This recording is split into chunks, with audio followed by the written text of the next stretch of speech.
तो बच्चों क्या हालचाल हैं। 11.1 एक्सरसाइज लेकर आ गया हूँ एक्सपोनेंशियल पावर की। बहुत डिमांड आ रही थी ना, बहुत डिमांड आ रही थी, वही एक्सपोनेंशियल पावर समझ नहीं आ रहा। देखो भैया, भैया लेकर आ गए हैं एक्सपोनेंशियल पावर की एक्सरसाइज। अब एनसीईआरटी के क्वेश्चन इसमें कराए हैं मैंने और कुछ होमवर्क भी दिया है।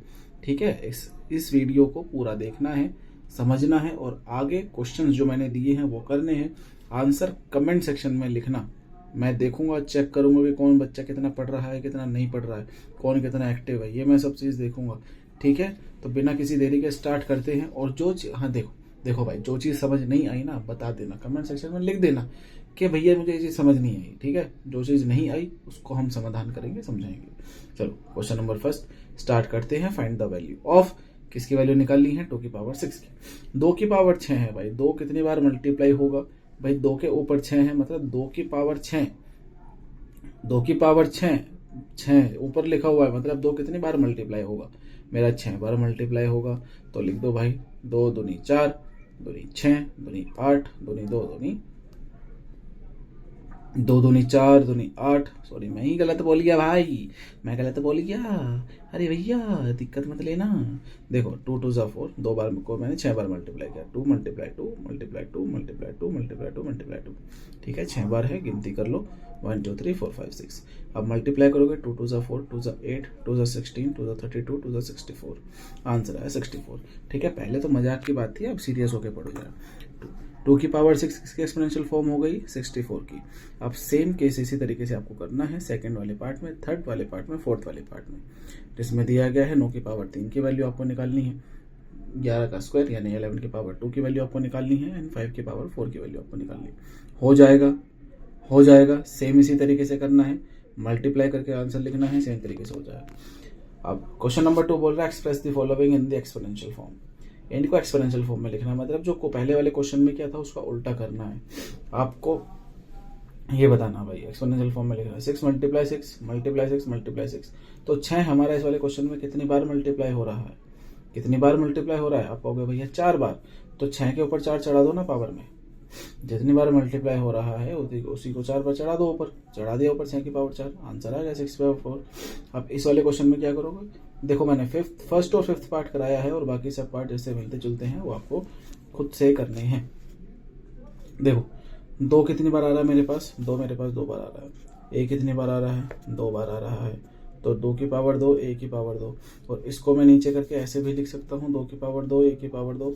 इसको भी ऐसे लिख सकता हूँ बिकॉज क्योंकि जब बीच में किसी नंबर के गैप नहीं होता है, 2 टर्म्स के बीच में जब गैप नहीं होता है तो मैथमेटिक्स में उसे हम मल्टीप्लिकेशन कंसिडर करते हैं, इसीलिए मैंने इसको इस तरीके से भी लिखा हूँ। नाउ होमवर्क में क्वेश्चंस ये दिए हुए हैं, T multiply T second part, third part B 4 बार मल्टीप्लाई हो रहा है, फोर्थ पार्ट 5 2 बार, 7 3 बार, और फिफ्थ पार्ट ए 3 बार, सी 4 बार और डी 1 बार। इसको मुझे एक्सपोनेंशियल फॉर्म में कन्वर्ट करके लिखना है। मैं देखूंगा कमेंट सेक्शन में कौन कितना समझदार है भाई। चलो आओ, express the following in the exponential form. इनको एक्सपोनेंशियल फॉर्म में करना है। तो 512 को एक्सपोनेंशियल फॉर्म में करने के लिए क्या करोगे, इसके प्राइम फैक्टर्स निकालो। और लास्ट में जब 2 है तो आप देख पा रहे होंगे लास्ट में 2 है, तो डिविजिबिलिटी रूल के हिसाब से मैं इसको 2 से डिवाइड कर सकता हूँ। तो इसको आप करो लॉन्ग डिवीजन मेथड से एलसीएम निकालो। यह आ गया 2 से 256, 128, 64, 32, 16, 8, 4, 2 और 1। कितना आया 2, यहाँ से 2 कितनी बार आया, 1 2 3 4 5 6 7 8 9, 9 बार 2 आ रहा है।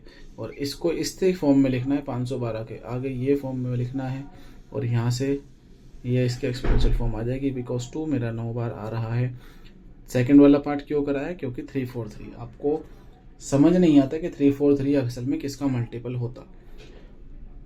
पहले चीज मैं देखो, एक चीज आपको मैं बताना चाहूंगा, अगर कभी किसी चीज मल्टीपल का ये समझना आए कि ये किस चीज का मल्टीपल है, तो आप उसको प्राइम नंबर से सबसे डिवाइड करके देखें। जैसे 1 2 हो गया, सॉरी 1 नहीं, जैसे 2 हो गया, 3 हो गया, 5 हो गया, 7 हो गया, 11 हो गया, 13 हो गया, तो कहीं ना कहीं कुछ ना किसी उसका निकलेगा। जैसे यहाँ पे अगर आप इसको 3 4 3 को 7 से डिवाइड करोगे तो 7 से जाता हुआ आपको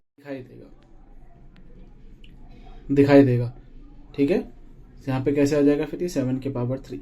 सेम केस आपको इसमें करना है, थर्ड वाले पार्ट में और फोर्थ वाले पार्ट। 7 से नहीं करना है, देखना पहले किस नंबर से डिवाइड हो रहा है, उसके बाद देखना है, ठीक है। सेम चीज़ इन दोनों में एक्सपोनेंशियल फॉर्म में कर दो। Question number 4, identify the greater number in each of the following. अब इन दोनों में से कौन सा ग्रेटर है वो हमको बताना है। देखो 4 की पावर 3 दिया है और 3 की पावर 4 दिया है, तो एक काम करो, इनको पहले इनकी स्टैंडर्ड फॉर्म में लेके आओ, वैल्यू वाली फॉर्म में लेके आओ। तो 4 की पावर 3 बराबर कितना हो गया, 4 मल्टीप्लाई 4 मल्टीप्लाई 4, और 3 की पावर 4, 3 को 4 बार मल्टीप्लाई किया, 4 को 3 बार मल्टीप्लाई करने पे 64 आया, 3 को 4 बार मल्टीप्लाई करने पे 81 आया।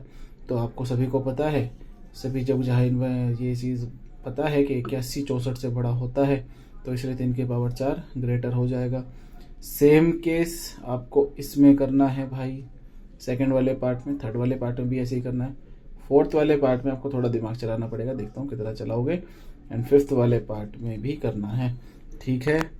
ये वाला पार्ट इम्पोर्टेंट है, मैं देखना चाहूँगा कैसे करोगे इस चीज़ को। बाकी चलो आगे बढ़ते हैं अगले क्वेश्चन की तरफ। अगला क्वेश्चन कह रहा है express each of the following as a product of powers of their prime numbers, sorry prime factors. इन सभी को इनके प्राइम फैक्टर्स के पावर के रूप में हमें शो करना है। तो करो भाई, 648 के पहले प्राइम फैक्टर्स तो निकालिए, इसको एलसीएम की फॉर्म में लिखो, फैक्टराइजेशन करो लॉन्ग डिवीजन मेथड से।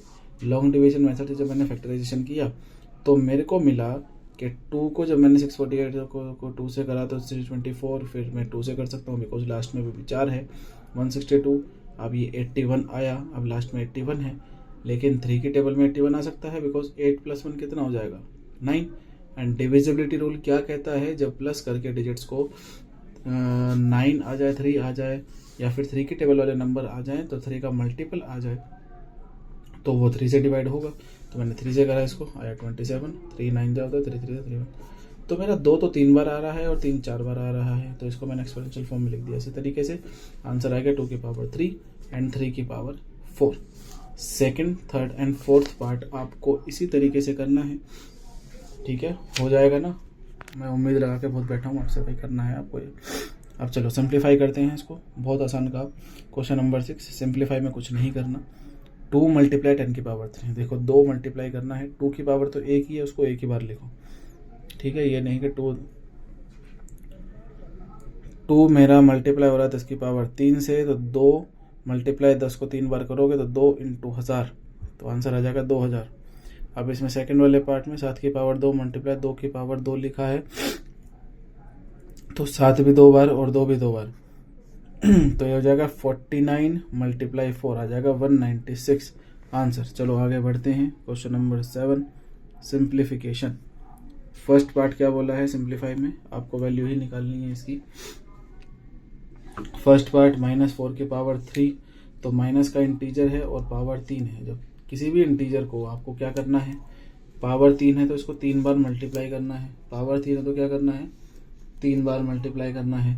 3 बार मल्टीप्लाई करो और देखो ज़रा, इसको करो मल्टीप्लाई, माइनस माइनस क्या हो जाएगा, प्लस हो जाएगा, 16 आ जाएगा प्लस का, माइनस का 4 बचेगा। अब प्लस माइनस क्या हो जाएगा, माइनस माइनस का 64, ठीक है। क्लियर, रूल सिंपल वही लगा है, माइनस माइनस मल्टीप्लिकेशन में प्लस हो जाता है, और एक बचा है माइनस का, इधर माइनस का हो गया। अब प्लस और माइनस क्या हो जाएगा, प्लस और माइनस, माइनस का साइन आ जाएगा, मल्टीप्लिकेशन हो जाएगा, 64 माइनस का आंसर आ जाएगा। सेम आपको यहाँ पे यही सारी चीज़ें करनी है, रूल ध्यान रखने हैं इंटीजर्स वाले जो होते हैं, ठीक है। अब क्वेश्चन नंबर 8, कंपेयर 2.7 × 10 की पावर 12 और 1.5 × 10 की पावर 8। कंपेयर माने दोनों में से कौन सी बड़ी है, ठीक है, दोनों में से कौन सी बड़ी है। अब देखो डेसिमल और फ्रैक्शन में क्या बताया था मैंने, जब डेसिमल हो तो डिजिट से एक डिजिट पहले अगर डेसिमल आ रहा है तो उसको क्या करो, हटाओगे तो नीचे 10 आ जाएगा, तो वही किया मैंने। और मल्टीप्लाई 10 की पावर 12 थी तो मैंने 10 को 12 बार लिख दिया, 10 के आगे 12 जीरो लगा दिए, ठीक है। एक जीरो से वहाँ एक जीरो काट दिया तो ये आ गया 27, और इसके आगे इतनी जीरो, कितनी 1 2 3 4 5 6 7 8 9 10 11, 11 जीरो। अब 1.5 × 10 की पावर 8, अब यहाँ पर क्या हो जाएगा 15 बटे 10, क्योंकि पॉइंट एक डिजिट पहले है, और इंटू में 10 की पावर 8। देखो भाई 8 है तो 8 जीरो आ जाएंगे, 8 जीरो यहाँ आ गए, एक जीरो नीचे है, नीचे वाला ऊपर से कट जाएगा, कटा बचेगा कितने यहाँ पे 7, तो यहाँ पे है 11 जीरो, 27 के आगे, यहाँ पे है 15 के 8 आगे 7 जीरो, तो दोनों में से कौन सी बड़ी होगी, आप कहोगे भैया ये वाली ही बड़ी होगी। तो एग्जैक्टली ये वाली बड़ी है, आंसर आ जाएगा 2.7 इंटू 10 के पावर 12 इज ग्रेटर। और आपको यही कंसेप्ट लगा के ये वाला पार्ट होमवर्क में करना है। कर लोगे भाई, बहुत बढ़िया। तो ये वाला जो सेशन है यहीं पे एंड होता है। कैसे लगी आपको वीडियो बताना कमेंट सेक्शन में, और PDF आपको मिल जाएगा। तो मिलते हैं अगली वीडियो में, तब तक के लिए बाय बाय। अपना ख्याल रखें और माँ बाप को परेशान ना करें, पढ़ते रहें, अपना नाम रोशन करें, देश का भी नाम रोशन करना। ओके, चलो tata bye bye, see you.